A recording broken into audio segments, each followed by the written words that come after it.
이 시간은 성경 암송 시간인데 저도 사실 좀 자신이 없습니다. 다 같이 읽으면서 나가도록 하겠습니다. 중심 되신 그리스도부터 차례대로 해보겠습니다. 시작. 중심 되신 그리스도, 그런즉 누구든지 그리스도 안에 있으면 새로운 피조물이라. 이전 것은 지나갔으니 보라 새 것이 되었도다. 중심 되신 그리스도, 갈라디아서 2장 20절. 내가 그리스도와 함께 십자가에 못 박혔나니 그런즉 이제는 내가 사는 것이 아니요 오직 내 안에 그리스도께서 사시는 것이라. 이제 내가 육체 가운데 사는 것은 나를 사랑하사 나를 위하여 자기 자신을 버리신 하나님의 아들을 믿는 믿음 안에서 사는 것이라. 그리스도께 순종. 로마서 12장 1절 말씀. 그러므로 형제들아, 내가 하나님의 모든 자비하심으로 너희를 권하노니 너희 몸을 하나님이 기뻐하시는 거룩한 산제물로 드리라. 이는 너희가 드릴 영적 예배니라. 그리스도께 순종. 요한복음 14장 21절 말씀. 나의 계명을 지키는 자라야 나를 사랑하는 자니 나를 사랑하는 자는 내 아버지께 사랑을 받을 것이요 나도 그를 사랑하여 그에게 나를 나타내리라. 말씀. 디모데후서 3장 16절 말씀. 모든 성경은 하나님의 감동으로 된 것으로 교훈과 책망과 바르게 함과 의로 교육하기에 유익하니. 말씀. 여호수아 1장 8절 말씀. 이 율법책을 내 입에서 떠나지 말게 하며 주야로 그것을 묵상하여 그 안에 기록된 대로 다 지켜 행하라. 그리하면 내 길이 평탄하게 될 것이며 내가 형통하리라. 기도. 요한복음 15장 7절 말씀. 너희가 내 안에 거하고 내 말이 너희 안에 거하면 무엇이든지 원하는 대로 구하라. 그리하면 이루리라. 기도. 빌립보서 4장 6절 7절 말씀. 아무것도 염려하지 말고 다만 모든 일에 기도와 간구로 너희 구할 것을 감사함으로 하나님께 아뢰라. 그리하면 모든 지각에 뛰어난 하나님의 평강이 그리스도 예수 안에서 너희 마음과 생각을 지키시리라.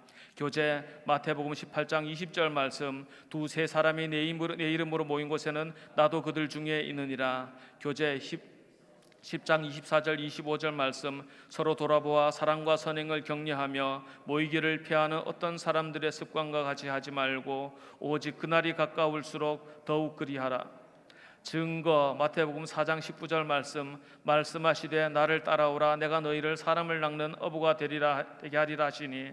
증거. 로마서 1장 16절 말씀. 내가 복음을 부끄러워하지 아니하노니 이 복음 모든 믿는 자에게 구원을 주시는 하나님의 능력이 됨이라. 먼저는 유대인에게요 그리고 헬라인에게로다. 모든 사람이 죄를 범함. 로마서 3장 23절 말씀. 모든 사람이 죄를 범하였음에 하나님의 영광에 이르지 못하더니 모든 사람이 죄를 범함. 이사야 53장 6절 말씀. 우리는 다 양 같아서 다 그릇 행하여 각기 제 길로 갔거늘 여호와께서는 우리 무리의 죄악을 그에게 담당시키셨도다. 죄의 형벌. 로마서 6장 23절 말씀. 죄의 삭은 사망이요 하나님의 은사는 그리스도 예수 우리 주 안에 있는 영생이니라. 죄의 형벌. 히브리서 9장 27절 말씀. 한 번 죽는 것은 사람에게 정해진 것이요 그 후에는 심판이 있으리니. 그리스도가 형벌을 받음. 로마서 5장 8절 말씀. 우리가 아직 죄인 되었을 때에 그리스도께서 우리를 위하여 죽으심으로 하나님께서 우리에 대한 자기의 사랑을 확증하셨느니라. 그리스도가 형벌을 받음. 베드로전서 3장 18절 말씀. 그리스도께서도 단번에 죄를 위하여 죽으사 의인으로서 불의한 자를 대신하셨으니 이는 우리를 하나님 앞으로 인도하려 하심이라.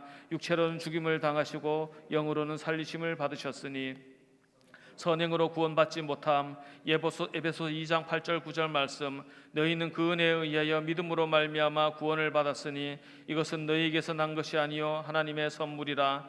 행위에서 난 것이 아니니 이는 누구든지 자랑하지 못하게 함이라. 선행으로 구원받지 못함. 디도서 3장 5절 말씀. 우리를 구원하시되 우리가 행한 바 의로운 행위로 말미암지 아니하고 오직 그의 긍휼하심을 따라 중생의 씻음과 성령의 새롭게 하심으로 하셨나니. 그리스도를 모셔야 함. 요한복음 1장 12절 말씀. 영접하는 자 곧 그 이름을 믿는 자에게는 하나님의 자녀가 되는 권세를 주셨으니 그리스도를 모셔야 함. 요한계시록 3장 20절 말씀. 볼지어다 내가 문 밖에 서서 두드리노니 누구든지 내 음성을 듣고 문을 열면 내가 그에게로 들어가 그와 더불어 먹고 그는 나와 더불어 먹으리라.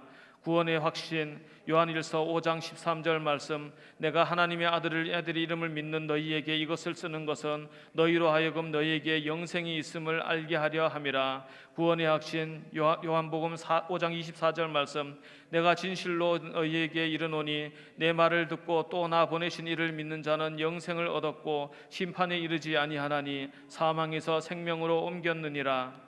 성령, 고린도전서 3장 16절 말씀, 너희는 너희가 하나님의 성전인 것과 하나님의 성령이 너희 안에 계시는 것을 알지 못하느냐.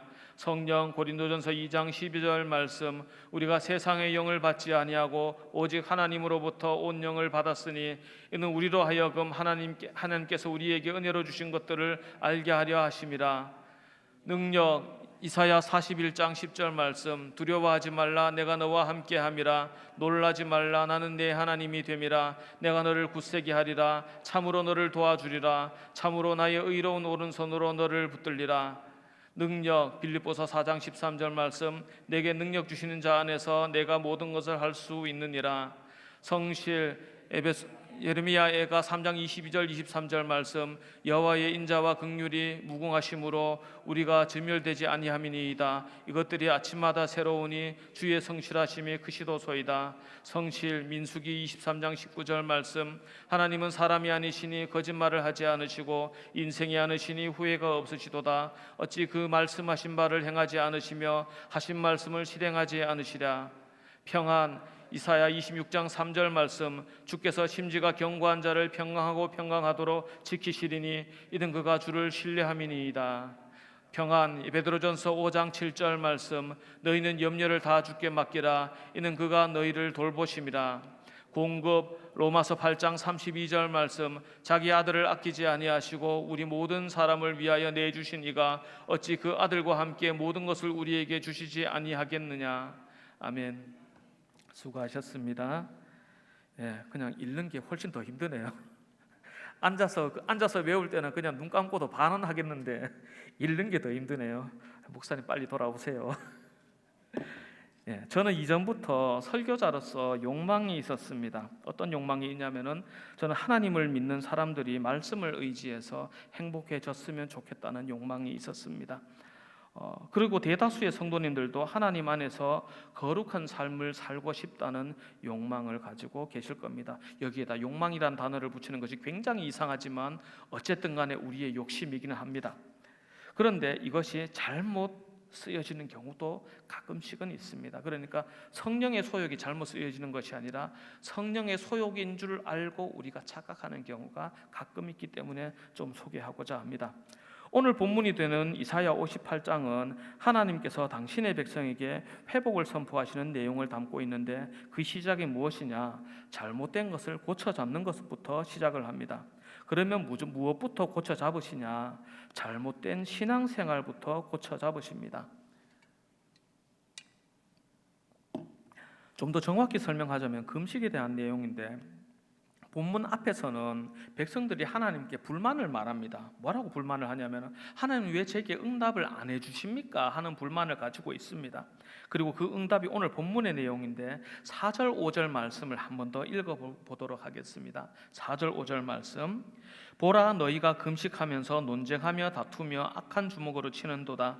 너희가 오늘 금식하는 것은 너희 목소리를 상달하게 하려는 것이 아니니라.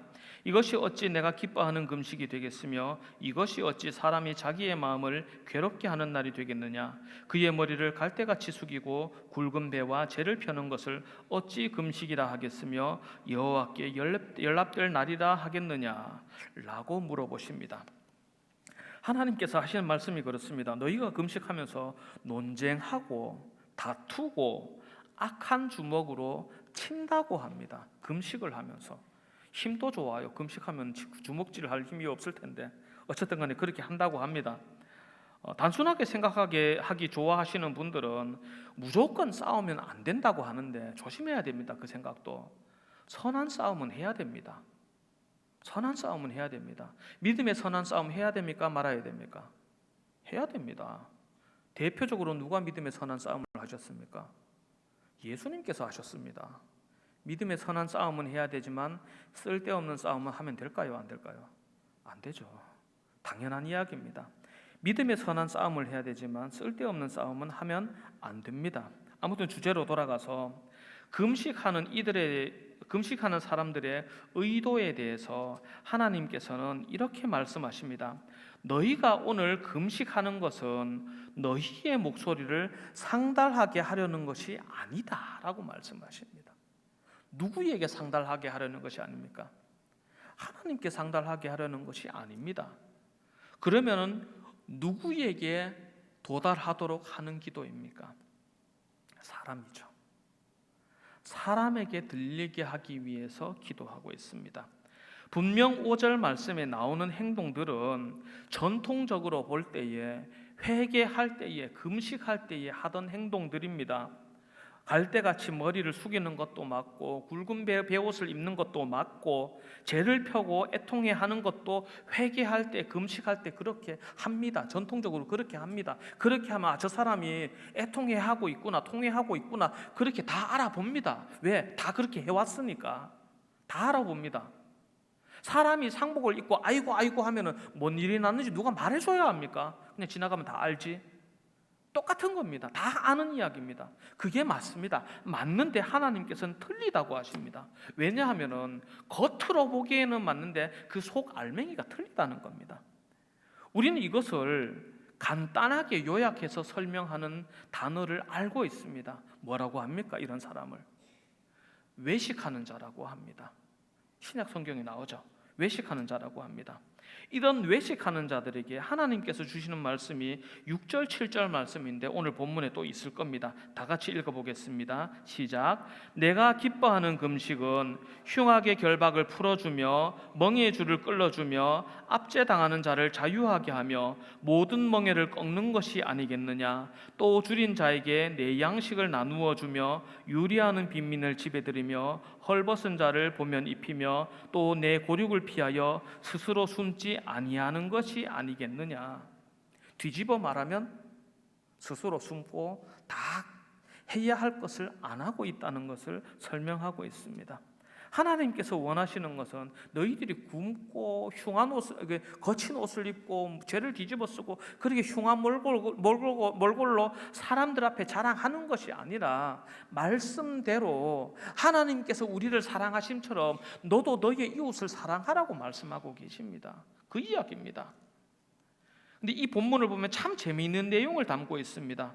앞에서 잠깐 설명했겠지만 하나님께서 잘못된 금식을 비판하고 계십니다. 그런데 그 비판을 받는 백성들이 무엇을 하고 있느냐? 하고 있는 행동들은 전통적으로 정확하게 금식할 때 하는 행동을 정확하게 하고 있습니다. 있는데 정작 하나님께서는 금식은 이렇게 하는 것이다 라고 말씀하시면서 하시는 말씀의 내용을 가만히 읽어보면 굶는 내용이 있나요? 없나요? 안 굶습니다. 정작 하나님께서는 내가 원하는 금식은 이것이다 라고 하시는데 정작 굶지는 않으세요. 그러면 하나님께서 틀리신 걸까요? 바보라서 잘못 말씀하신 걸까요? 그럴 리가 있습니까? 하나님께서 소개하시는 금식은 우리에게 있어서 내면적인 의미를 정확하게 지적하고 계십니다. 우리는 말이죠, 뭔가를 행동을 할 때에 내가 원하는 것이 있으니까 그 행동을 합니다. 예를 들어서 나는 매일매일 노는 것을 너무너무 좋아하지만 매일매일 출근해서 일을 합니다. 무엇을 원하기 때문에 출근해서 일을 합니까? 돈이 필요하니까. 간단한 이야기지 않습니까? 우리가 행동하는 것은 뚜렷한 목적성을 가지고 있습니다. 그런데 하나님께서는 중심을 보시기 때문에 그 행동의 목적이 어디에 있는지를 알고 있습니다. 너희가 비록 거친 옷을 입고 허리를 숙이고 죄를 뒤집어 쓰고 회개하는 척을 하지만은 사실은 거룩한 척 하고 싶어 하는 거다. 내가 원하는 것은 안 굶어도 되니까 내가 사랑하는 내 백성을 돌보고 거두고 하나님의 말씀 안에서 사랑하며 살아가는 것을 원한다고 말씀하고 계신 겁니다. 그러니까 이 유대인들이, 이 외식하는 자들이 열심히 쫄쫄 굶은 건 결과적으로 뭐가 될까요? 외식하는 것이 될 거고 다이어트가 될 겁니다. 하나님 앞에 다이어트가 무슨 의미가 있을까요? 물론 저는 해야 되겠습니다만 어쨌든 간에 그렇습니다. 하나님께서 소개하시는 금식은 똑같은 이유로 금식이 맞습니다. 왜 금식이 맞느냐? 우리가 열심히 일을 할 때에 사실은 일하는 목적은 거의 대부분은 나를 위하여로 결론이 지어집니다.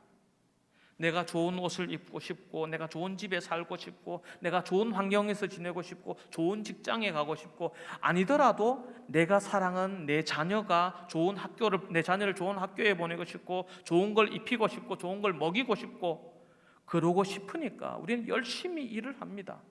일을 하는데 하나님께서 소개하시는 이 금식이라고 하는 사실은 굶지도 않는 이 모든 일들은 결국에는 하나님을 사랑함으로 하는 행동들에 결론되어져 있습니다.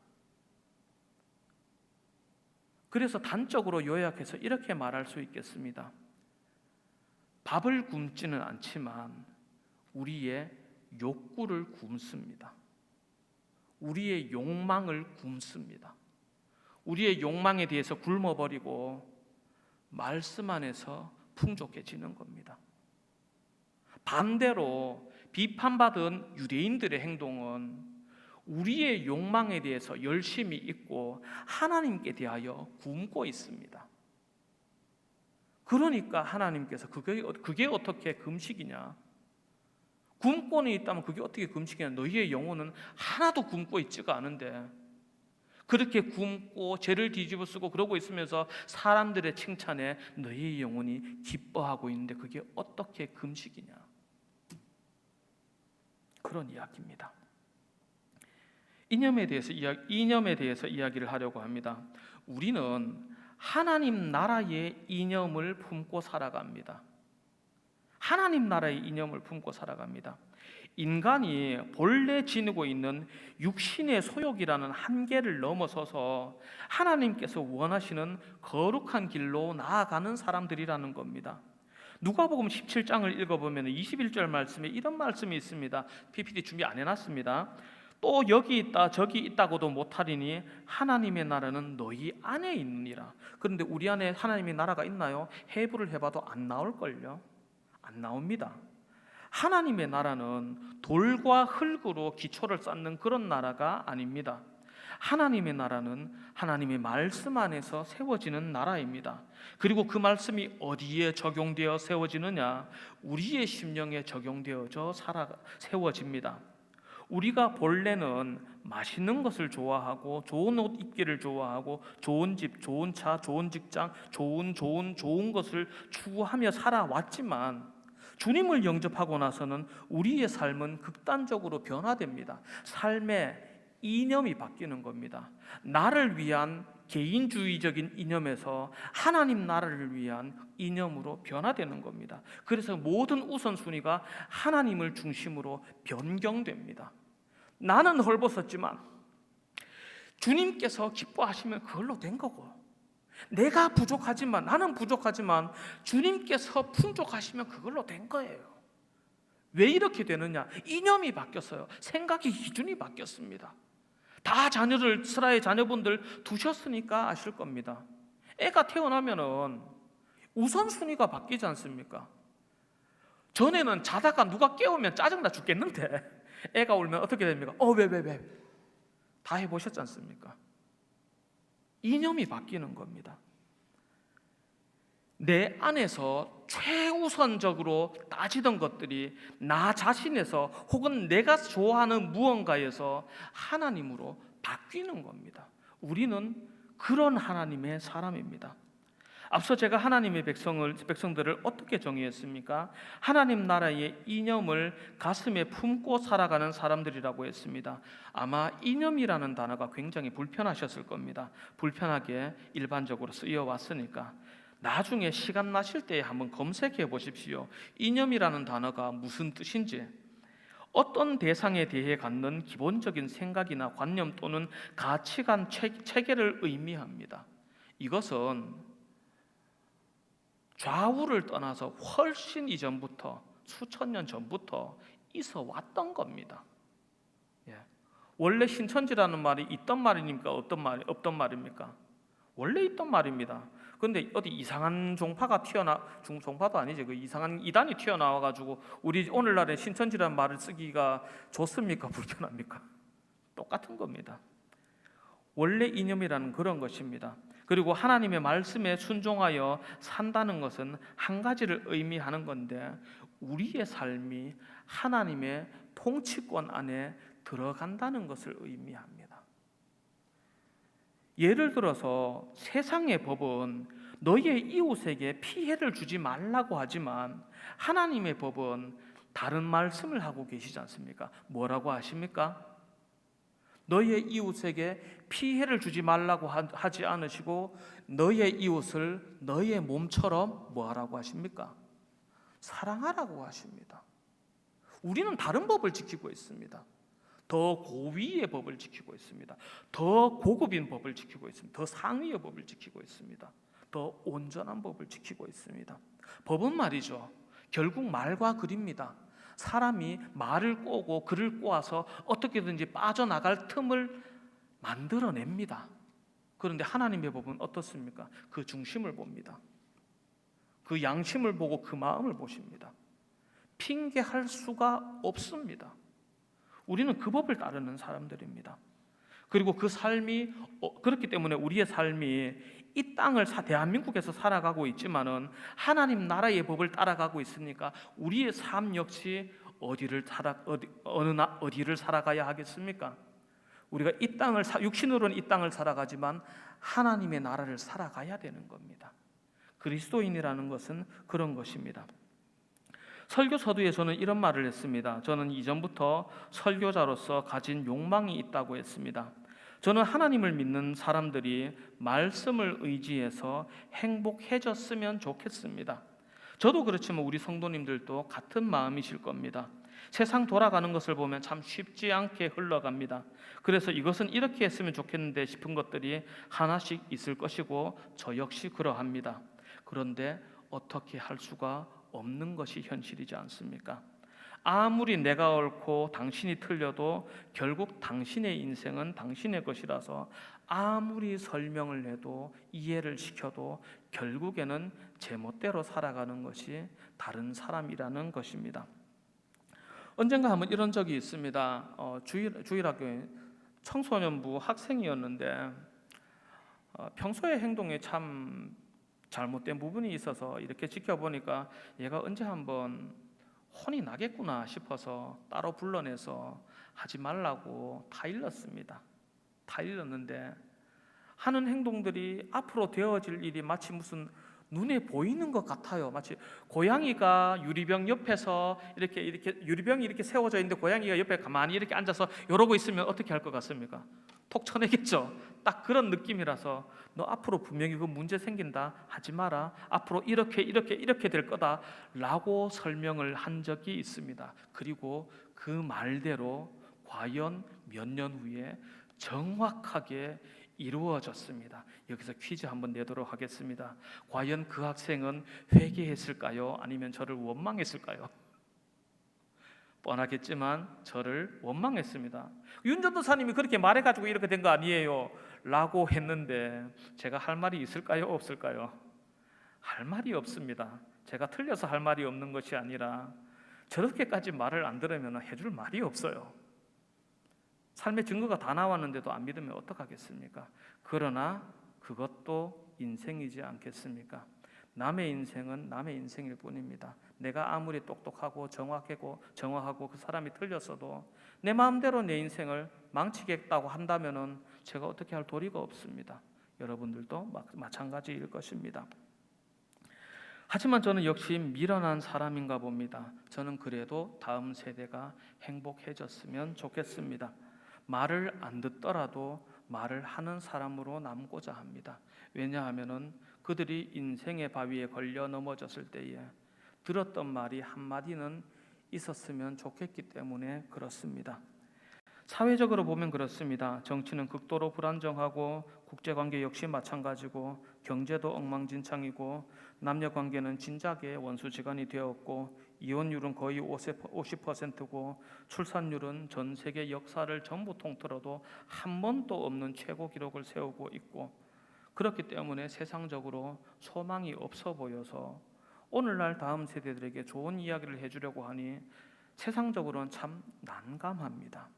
난감한데 저는 미련한 사람이라서 그래도 이 친구들이 행복하게 살 길을 생각해 주고 싶습니다. 어떻게 하면 이 친구들이 행복할 수 있을까?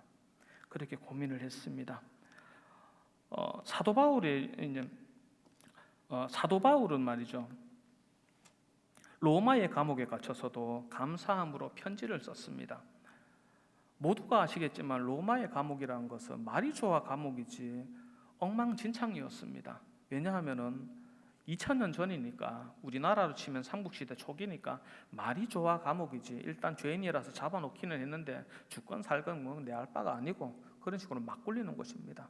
당연히 모든 환경이 열악했고 그 안에서 불평이 생길 수밖에 없었습니다. 그런데 사도 바울은 그 안에서 어떻게 합니까? 감사합니다. 사도 바울이 범사에 그렇습니다. 매를 맞아 죽을 뻔도 하고 돌에 맞아 죽을 뻔도 하고 강도에게 걸려서 죽을 뻔도 하고 바다에 표류하면서 또 죽을 뻔하고 수도 없이 죽을 뻔하면서 사도 바울은 그때마다 하나님 앞에 감사합니다. 내가 육신적으로 이렇게 위험을 겪고 고통을 겪고 어려움을 겪지만은 이 모든 것을 통해서 하나님의 뜻이 이루어지고 어느 한 영혼이 주의 백성이 되어지는 것이 감사했던 겁니다. 우리의 눈을 넓힐 필요가 있습니다. 세상에서, 좀 다른 곳에서 온 통계인데 전 세계적으로 조사를 해본 게 있습니다. 어떤 것을 조사를 했냐면은 결혼을 할 때에 무엇을 따지느냐, 무엇이 중요하다고 생각하느냐라고 물었을 때에 우리는 지금까지 흔하게 이렇게 들었을 겁니다. 우리 한국 사람들은 참 정신적인 부분을 참 강조하고 역경을 잘 극복하고 뭐 그런 식으로 대답하고, 외국 사람들은 물질주의적이고 그런 식으로 대답을 한다고 여태까지 많이 들어오셨을 겁니다. 그런데 최근 결과는 좀 많이 다릅니다. 오히려 외국 사람들이 가족 간의 우애와 질서를 중요하게 생각하고 물질적인 부분들은 한참 뒷줄에 나옵니다. 그러면 물질적인 부분에 대해서 제일 중요하게 생각한 나라가 어디일까요? 답이 뻔하니까 물어봤겠죠. 한국입니다. 한국입니다. 생각해 보십시오. 물질에 대해서 그렇게 중요한 사람들이 사는 나라가 앞으로 물질적인 소망이 많이 끊어졌습니다. 행복할까요? 불행할까요? 불행해질 겁니다. 그런데 이 나라는 원래 가난했던 나라였지 않습니까? 가난했던 나라에서 없는 와중에 행복을 누려와 본 적이 있으시지 않습니까? 설교를 준비하면서 문득 생각이 났습니다. 저희 집도 농사를 짓는 집이라서 가난했습니다. 그래서 제 소원이 TV인데 컬러가 나오는 TV를 보는 게 제 어릴 적 소원이었습니다. 물론 우리 집 TV는 흑백이었습니다. 오른쪽으로 2뼘, 왼쪽으로 세로로 한 뼘을 해서 한 대 때리면 정확하게 나오는 그런 TV였습니다. 드드득 돌리는 거 다들 아실 겁니다.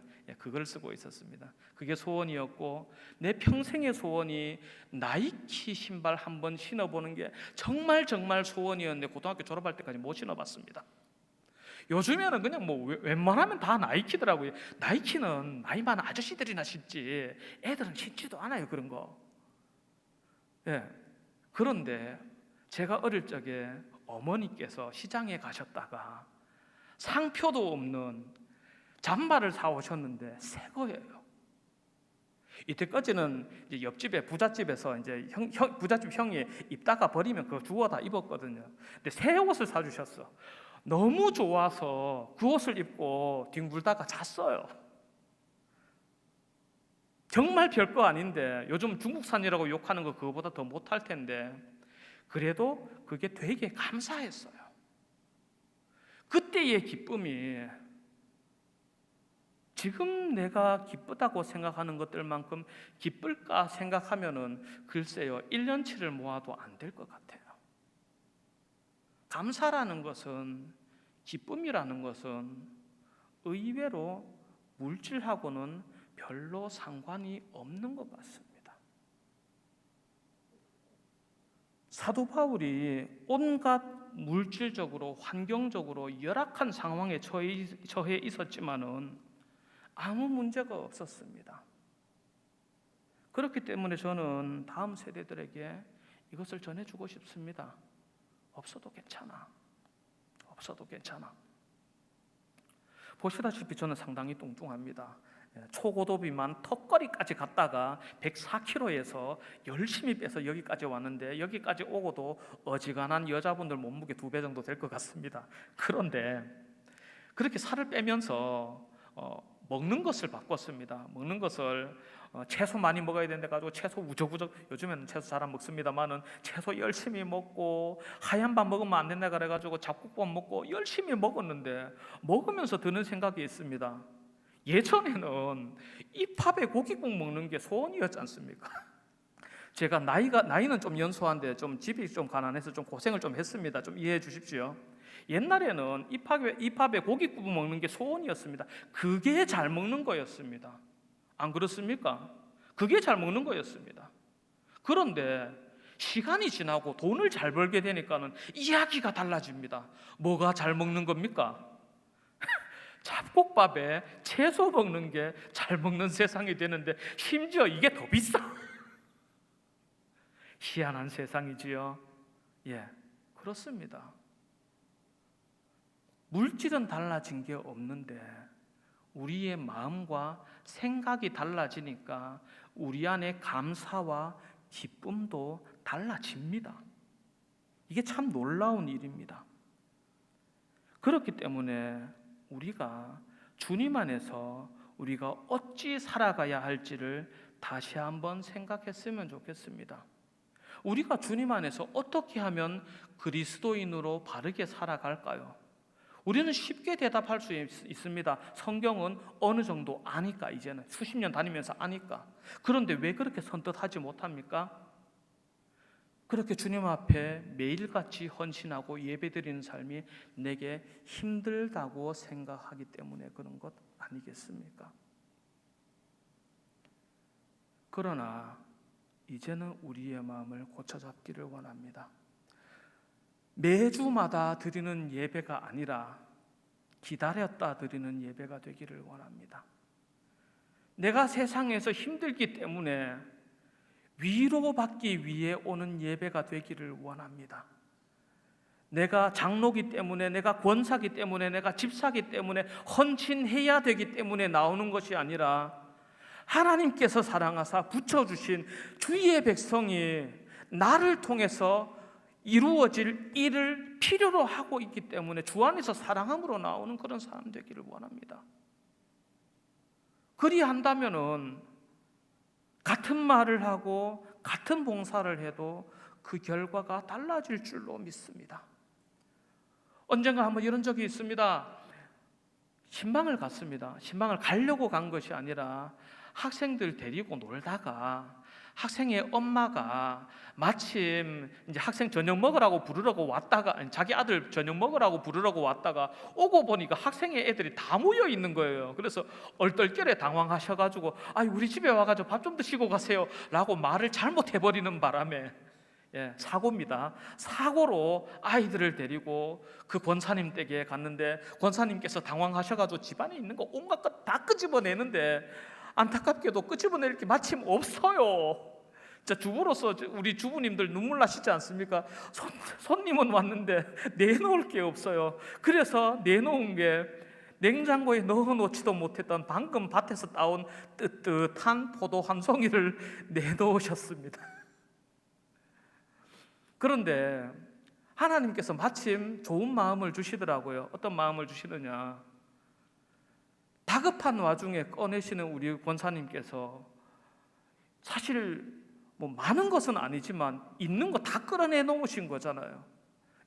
과부가 두 고드란트를 냈듯이 이 권사님께서 사실은 뭐 나중에 더 열리겠지만은 당장에 있는 거 다 끌어내가지고 일단 내놓으셨는데 감사함으로 기도하고 감사함으로 먹어야 되지 않겠냐라고 기도를 생각하고 기도하기를, 거룩하신 아버지, 우리 권사님께서 가진 모든 것을 내놓으셨는데 아버지께서 저희의 정성을 기억하사 만배나 갚아 주옵소서라고 기도했더니 권사님께서 딱 한 말씀 하셨습니다. 아이고, 만배인데 좀 많이 갖다 놓을 걸. 그렇습니다. 우리가 이 마음을 새롭게 하는 것만으로 통해서, 이 새롭게 하는 것만으로도 우리가 하나님 앞에 설 때에 정말 많은 것이 변화됩니다. 그렇기 때문에 감사함으로 나아가고 말씀 안에 굳게 서서 새로운 삶을 감사함으로 기쁨으로 살아나가시는 우리 귀한 성도님들 되시기를 주님 안에서 축복합니다. 찬송가 279장 찬양하겠습니다. 인내하시고